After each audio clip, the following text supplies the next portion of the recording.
Léo Wenger pour sa chronique. C'était mieux avant ou bien? Eh oui, ma chronique d'aujourd'hui ne sera malheureusement pas sur le manque de partenaires sexuels chez les roux, mais sur cette question. Était-ce mieux avant? C'était mieux avant? Clairement oui, et je vais vous le montrer avec plusieurs exemples. Attention, moment nostalgique. Oui, c'était mieux avant. Je dois admettre que cette fameuse époque colonialiste me manque un peu. Ma grand-mère me racontait souvent cette histoire où petite, elle se promenait avec ses parents sur le marché de la ville pour acheter pommes, carottes, tomates et un esclave sur le chemin. J'en ai la larme à l'œil. Seulement 2000 francs français. Aujourd'hui, je vous dis, on fait plus des prix si bas pour une marchandise de si bonne qualité. C'était la belle époque. Ou encore cette période à partir de 1940 où on pouvait aisément dénoncer nos voisins juifs en échange d'une petite somme d'argent. Les Judas du XXe siècle qu'on nous surnommait.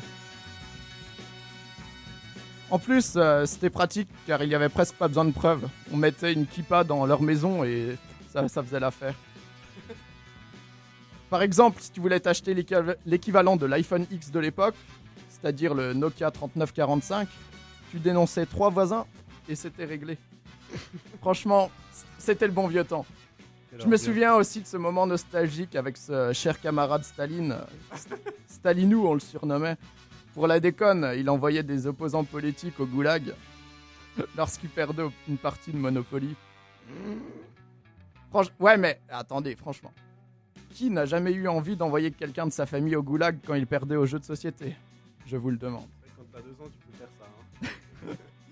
Je me souviens, jadis, lors de cette guerre d'Algérie entre 54 et 62, l'armée française utilisait la torture par-ci, un peu de répression civile par-là.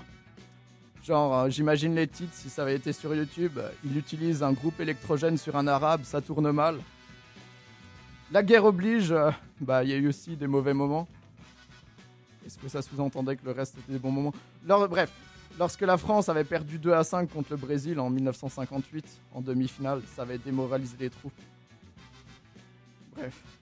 Il y avait aussi ce moment dans les années 70, 70, excusez-moi, mes origines de français reprennent le dessus, où on pouvait faire des barbecues géants dans les forêts du Vietnam.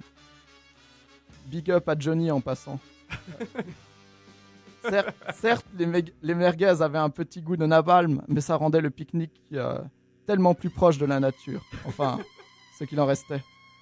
Et cet événement où les États-Unis ont perdu une partie d'échecs en 2001, les 2 tours pour ceux qui n'ont pas compris. Didier, franchement, je t'avais dit qu'il fallait pas que je mette cette blague que t'as volée sur Internet. Ça tombait bien parce qu'on avait besoin d'une excuse pour voler du pétrole en Afghanistan, rétablir la démocratie et la paix. En fait, Bush, c'était un peu le Jésus de l'époque. Prenez ceci, c'est mes bombes. Bush 3, verset 8. Après, Obama, c'était prenez ceci, c'est mon drôme. Et maintenant, avec Trump, c'est prenez ceci, c'est mes trolls. Franchement, il faudrait que je fasse une chronique sur ce magnifique pays à l'occasion. Et pour finir, récemment, cet instant où la France était déclarée en état d'urgence, au lieu d'arrêter des terroristes, on en a profité pour assigner à résidence des militants écolos, juste avant la COP 21. En même temps, ces hipsters qui veulent protéger la planète au lieu de s'enrichir sur la misère des autres, c'est forcément louche. Sinon, plus sérieusement, j'ai l'impression que quand on entend cette affirmation « c'était mieux avant », on ne retient que ce qui était bien, une sorte de vision idéalisée du passé. Le réchauffement climatique, par exemple, oui, c'était mieux avant. En fait, ça existait, mais on n'en parlait pas. Finalement, c'est mieux avant lorsqu'on ne se pose pas de questions. Le meilleur moyen d'être heureux, c'est de rester ignorant.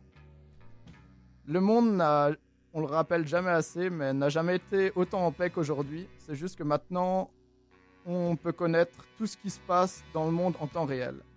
Et forcément, on a l'impression que le monde est devenu pire. Bon, techniquement, cette affirmation était vraie avant l'élection de Donald Trump, mais maintenant, c'est un autre débat. Oui, c'était mieux avant. Ça dépend sur quels critères. Le monde change, nous moins vite. Le monde n'est pas mieux ou pire, il est tel qu'on veut le voir. Ok, bon. Qu'est-ce que vous en pensez, vous? C'était mieux? Bon bah écoute, on va dire qu'il y a un peu d'humour qui s'est glissé dans sa chronique, que j'ai beaucoup apprécié, même si... Il est très friand de ce genre d'humour. Très friand,